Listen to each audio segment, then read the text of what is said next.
Script meetings ஒரு படத்துக்காக நான் லைஃப்பில் நான் இந்த படத்துக்கு நான் கேட்டிருக்கிற ஸ்கிரிப்ட் மீட்டிங்ஸ் நான் இன்னொரு 8-10 படங்கள் நான் கமிட் பண்ணியிருக்கேன்னு நினைக்கிறேன். அவ்வளோ கதைகள் நான் கேட்டிருப்பேன். கொஞ்சம் ஒரு 2 இயர்ஸுக்கு அப்புறம்லாம் எனக்கே பயமாக இருந்தது.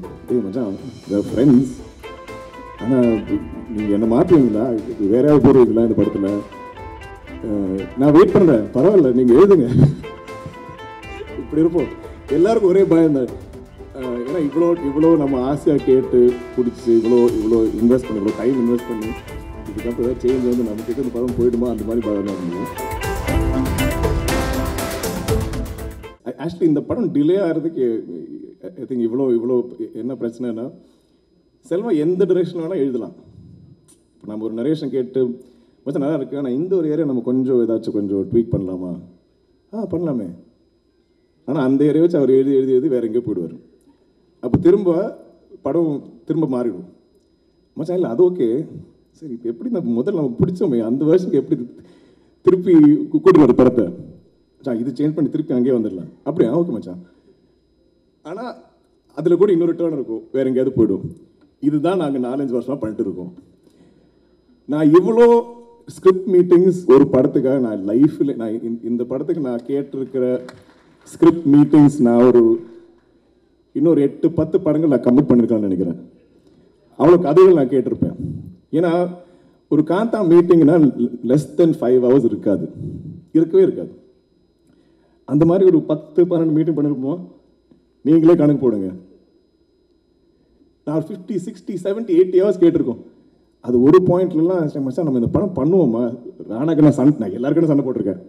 டேய் படம் பண்ணுவோம்டா, இது என்ன எவ்வளோ தான் பேசிட்டு இருக்க போகிறோம். ஆனால் இது என்னன்னா, இது ஒரு டிப்பிக்கலான ஒரு கதை இல்லை, டிப்பிக்கலான ஒரு சினிமா இல்லை. இது தனியாக அதுக்கே ஒரு டெஸ்டினி இருக்குது, அதுதான் முடிவு செய்யும். நம்ம ஐயா இந்த படத்தில் சொல்ல டயலாக் மாதிரி தான், இந்த படத்துக்கு யாரெல்லாம் வேணும் இந்த படம் தான் முடிவு பண்ணுவோம், இந்த படம் எப்போ தான் ஷூட் ஆரம்பிக்கும் இந்த படம் தான் முடிவு பண்ணுவோம், இந்த படம் எப்போ வெளியே வரும்னு இந்த படம் தான் முடிவு பண்ணும், இந்த படத்தில் ஃபைனல் ஸ்டேஜில் லாஸ்ட் மினிட் வரைக்கும் என்னென்ன டேலண்ட் உள்ளே வரும் இந்த படம் தான் முடிவு பண்ணும். So Selva thank you. எனக்கு கூட கணிசர் சொன்ன மாதிரி இது டிலே ஆகி போயிட்டு இருக்கும்போது எனக்கே பயம், எனக்கு அவ்வளோ ஆசை இந்த படத்தில் நடிக்கணும்னு. அப்போ கொஞ்சம் ஒரு 2 இயர்ஸுக்கு அப்புறம்லாம் எனக்கே பயமாக இருந்தது. மச்சான் ஃப்ரெண்ட்ஸ், ஆனால் நீங்கள் என்ன மாற்றுவீங்களா, வேற யாராவது போடுவீங்களா இந்த படத்தில், நான் வெயிட் பண்ணுறேன், பரவாயில்ல நீங்கள் எழுதுங்க, இப்படி இருப்போம். எல்லாருக்கும் ஒரே பயம் தான். ஏன்னா இவ்வளோ நம்ம ஆசையாக கேட்டு பிடிச்சி இவ்வளோ இன்வெஸ்ட் பண்ணி, இவ்வளோ டைம் இன்வெஸ்ட் பண்ணி இதுக்கப்புறம் ஏதாவது சேஞ்ச் வந்து நம்மக்கிட்ட இந்த படம் போயிடுமா அந்த மாதிரி பயம் இருந்தது. அடிக்கடி நம்ம இது டிலே ஆகிட்டு இருக்கும்போது எனக்கு வேறு பயம். செல்வா ஒரு 4-5 வருஷமாக வெயிட் பண்ணிருக்காரு, இவ்வளோ யங் ஒரு டேலண்ட், நாமளாக அவரோட ஃப்யூச்சர் கெடுத்துக்கூடாதுன்னு. ஸோ அது சொல்லி நானும் சண்டை போட்டுக்குவோம்.